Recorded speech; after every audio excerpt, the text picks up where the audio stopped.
Hey guys what's up, আমার নাম সৈকত, তোমরা দেখছো আর্ট এভিনিউ। আর আজকে আমরা একটা জামিন রায়ের ছবি আঁকতে চলেছি। তো চলো ছবিতে যাওয়া যাক। একেবারেই ছবিতে চলে এলাম। তোমরা দেখতে পাচ্ছ আমরা আর একটা জামিন রায়ের ছবি নিয়ে চলে এসেছি। জামিন রায় কেন হঠাৎ করে কেন জামিন রায়ের ছবিটা আবার আঁকছি? এবার বেশ কিছুদিন গ্যাপ গেছে। এবার যদি তোমরা আমার চ্যানেলটা একটু মন দিয়ে দেখো, তাহলে তোমরা দেখতে পাবে যে আমার যে ভিডিওটা জামিন রায়ের ওপর আছে, যেখানে আমি জামিন রায়কে নিয়ে কথা বলেছি এবং জামিন রায়ের বিভিন্ন আর্ট ফর্ম, কেন জামিন রায়কে ফোক আর্ট বলা হয় এই জাতীয়, এবং জামিন রায়ের আর্টিস্ট জামিন রায়কে নিয়ে ভীষণভাবে কথা বলেছি। তো সেই ভিডিওটায় আমি দেখলাম যে সব থেকে মোস্ট ভিউড একটা ভিডিও আমার চ্যানেলে। তো আমি দেখলাম যে অনেক দিন ভিউজ আসছে না, তো চলো জামিন রায় নিয়ে আবার একটা করা যাক। কারণ সার্চ ইঞ্জিনও আমাকে দেখাচ্ছে যে জামিন রায় নিয়ে যদি আমি আঁকি তাহলে হয়তো তোমরা ইন্টারেস্টেড হবে জামিন রায়ের ছবি দেখতে। যাই হোক, তো প্রথমে আমি ছবিটা এঁকে নিয়েছি, তোমরা দেখলে, এবং তারপরে আমি ব্ল্যাক মার্কার দিয়ে ছবিটাকে আরেকটু বেশি ডিটেল করে নিয়েছি আমার ছবি আঁকার সুবিধার জন্য। এবং যখনই আমার ব্ল্যাক মার্কারটা শুকিয়ে যাবে তখন আমি রাবার দিয়ে সেটাকে একটু পুছে নেব। তোমরা দেখতে পাচ্ছ আমি পুছে নিচ্ছি বিষয়টাকে, এবং পুছে নেওয়ার পরে তোমরা দেখবে একদম ক্লিয়ার একটা, যেহেতু পেন্সিলের গ্রাফাইটগুলো উঠে যায়, এবং তারপরে একটা ক্লিয়ার ছবি আমরা পেয়ে যাব ছবি আঁকার জন্য। তো জামিন রায়ের পেন্টিংগুলো কীভাবে হয় কীভাবে না হয় তোমরা আই বাটনে তোমরা দেখতে পারো। আমি এইখানে শুধুমাত্র ছবিটারই কথা বলবো, এবং যে কালার্সগুলো ইউজ করছি সেই কালার্সগুলো কিন্তু একদম ইকো ফ্রেন্ডলি। যেই কালার্সগুলো আমরা নেচার থেকে যেই কালার্সগুলো পাই সেই কালার্সগুলো আমি এখানে ইউজ করেছি। জামিন রায়ের পেন্টিং থেকে ইন্সপায়ার্ড হয়েই এই ছবিটা বানানো, এবং রঙগুলোও একেবারেই আমি অ্যাজ ইট ইজ সেম রাখার চেষ্টা করছি। তার কারণ এই রং ছাড়া কিন্তু জামিন রায়ের পেন্টিংগুলো খুব একটা ভালো লাগে না রং চঙে করে দিলে। হলুদ দিয়ে হলুদ রং, নীল যেটা নীলকণ্ঠ ফুল হয় তার দিয়ে নীল রং, গাছের পাতা দিয়ে সবুজ রং, এরকম হাজারো জিনিস আছে, চারকোল দিয়ে কালো রং। এরমভাবেই আমরা বিভিন্নভাবে পুরোনো দিন থেকে এবং যবে থেকে আমরা ছবি আঁকতে শুরু করেছি তবে থেকে আমরা এরমভাবে কালার্স নিয়ে খেলতে শুরু করেছি, এবং সেই কালার্সগুলো কীভাবে আমরা দিতে পারি সেইগুলো আমরা অ্যাপ্লাই করেছি, এবং সেই সব ডিটেলসটা তোমরা আমার ওই ভিডিওটায় পেয়ে যাবে। যাই হোক, সেই ভিডিওটা তোমরা দেখো সময় পেলে, এই ভিডিওটা দেখে নাও আগে। এবং যখন এই ভিডিওটা দেখছো তোমাদের আমি বলে রাখি যে জামিন রায় এমন একটা আর্টিস্ট, সেই আর্টিস্টটা কিন্তু বাংলা ফোক আর্টকে, শুধুমাত্র বাংলা আর্ট নয়, ইন্ডিয়ান ফোককে এমন একটা জায়গায় পৌঁছে দিয়ে গেছে যেটা আন্তর্জাতিক স্তরে। এবং শুধু সেটাই নয়, এমন একজন আর্টিস্ট, যে আর্টিস্ট একটা সময় যখন তিনি তার ছবি বিক্রি করতেন এবং সেই ছবিটা কেউ কিনে সেটাকে যত্ন সহকারে রাখতেন না, তখন তার কাছ দিয়ে উল্টো দিকে সেই ছবিটা আবার পুনরায় কিনে নিতেন, হয়তো সেটা কম দামে কিনতেন, এবং কেনার ফলে তারপরে তিনি আর্টের এতটাই সমাদর করতেন, শুধুমাত্র নিজের আর্ট নয় যে কোনো আর্ট ফর্ম এত সমাদর করতেন, এবং তার ফলে কি বোঝা যায় যে তার আর্টের প্রতি যেই ভালোবাসাটা। এবং তোমরা জানো যে জামিন রায়ের পেন্টিংয়ে স্ট্রেট লাইনের থেকে কার্ভ লাইনের আধিক্য বেশি, সেই জন্য প্রত্যেকটা ছবি তোমরা যখনই দেখবে যে সব সব পুরো ছবিটাই কিন্তু স্ট্রেট লাইন একটাও নেই, সব কার্ভ লাইনের ওপর এই ছবিগুলো করা হয়েছে।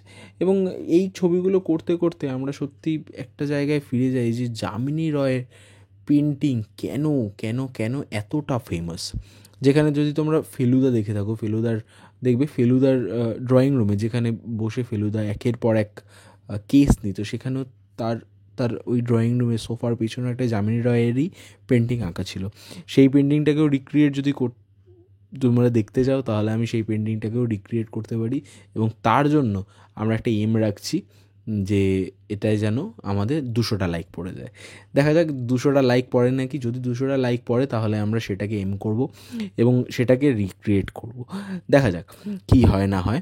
এবং পরবর্তীকালে তোমরা দেখতে পাবে যে বিষয়গুলো এরকমভাবে এগোচ্ছে যে যে তোমাদের আগেই যেটা বললাম আমি, যে শুধুমাত্র নেচার ওরিয়েন্টেড যে কালার্সগুলো আছে সেই কালার্সগুলোই কিন্তু আমি ব্যবহার করেছি, এবং ভীষণ আস্তে আস্তে করেছি, ভীষণ আস্তে আস্তে ভীষণ ডেলিকেট করে এই কাজগুলো করতে হয়। তোমরা যদি করো তাহলে এতটাই সাবধানতা অবলম্বন করে করো, এবং ভীষণ ভালো লাগার, জানো তো, ভীষণ ভীষণ পরিপাটি করে, বা বলা যায় ভীষণ আস্তে আস্তে এই কাজগুলো করতে যেই সুখটা আছে না, যারা ছবি আঁকতে ভালোবাসে তারা খুব ভালো করে জানে একটা ছবি যখন আমরা আস্তে আস্তে ফিল নিয়ে করি তখন সেটা কতটা কতটা আমাদের নিজস্ব ভালো লাগার একটা পর্যায়ে চলে যায়। তো সেরকমভাবে আমি সবসময় আমার বাকি যারা বন্ধুবান্ধব যারা আঁকে এবং যারা সত্যিই আমার থেকে শিখতে চায়, যারা স্টুডেন্টস, তাদেরকে আমি বলি যে তোমরা না আঁকাটাকে আঁকার মতন মানে একটা বেস্ট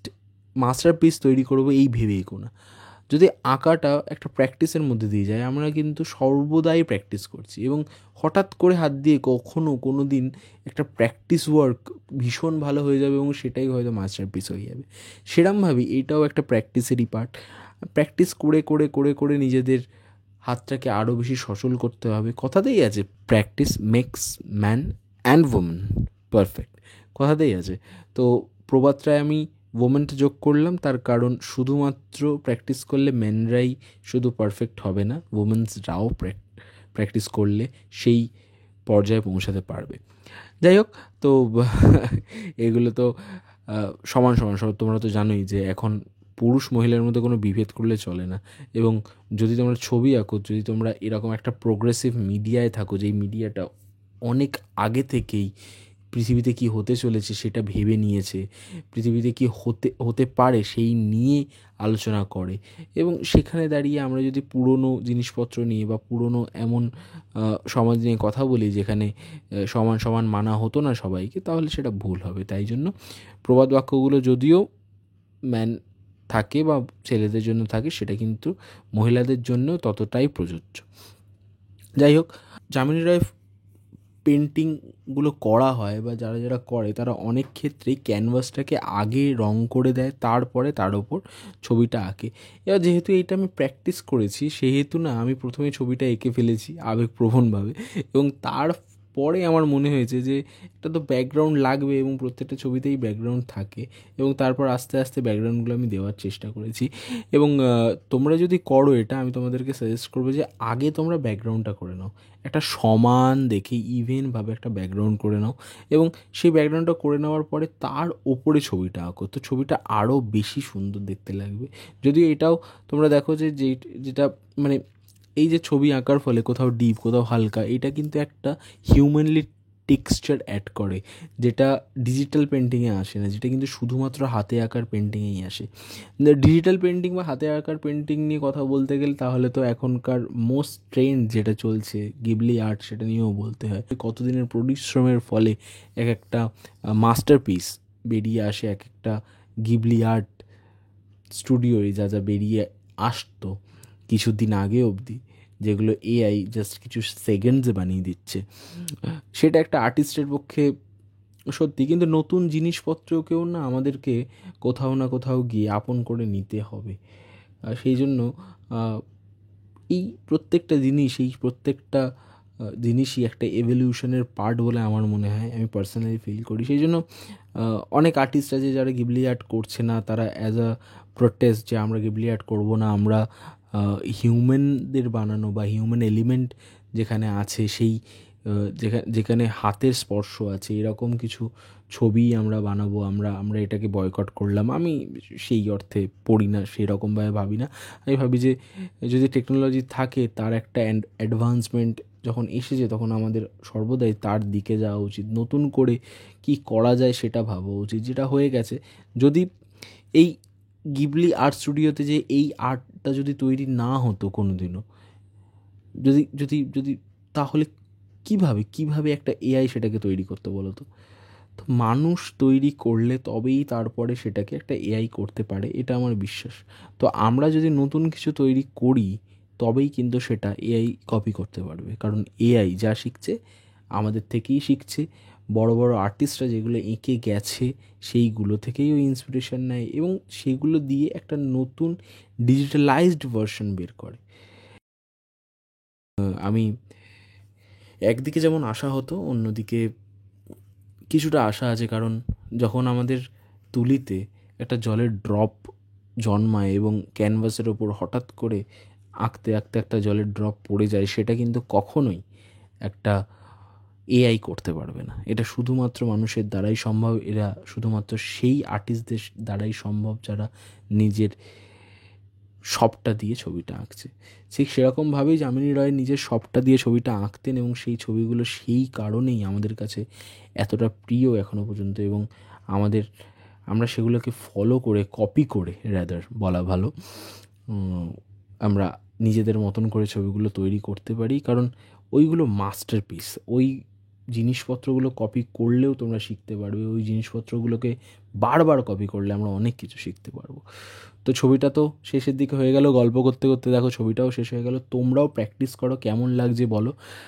তোমাদের যদি যামিনী রায় সম্বন্ধে জানতে হয়, আরও বেশি ছবি দেখতে হয়, এবং ওই যে কথা ছিল যে যদি ফেলুদার ড্রয়িং রুমের ছবিটা আঁকতে হয় তাহলে 200টা লাইক করতে হবে। এতদূর যখন দেখে নিয়েছো তাহলে শেষের কিছু কথা শুনে যাও। ভালো থেকো, ছবি আঁকতে থেকো। কথা হচ্ছে পরবর্তী একটা ভিডিওতে। ততদিনের জন্য keep creating and keep imagining.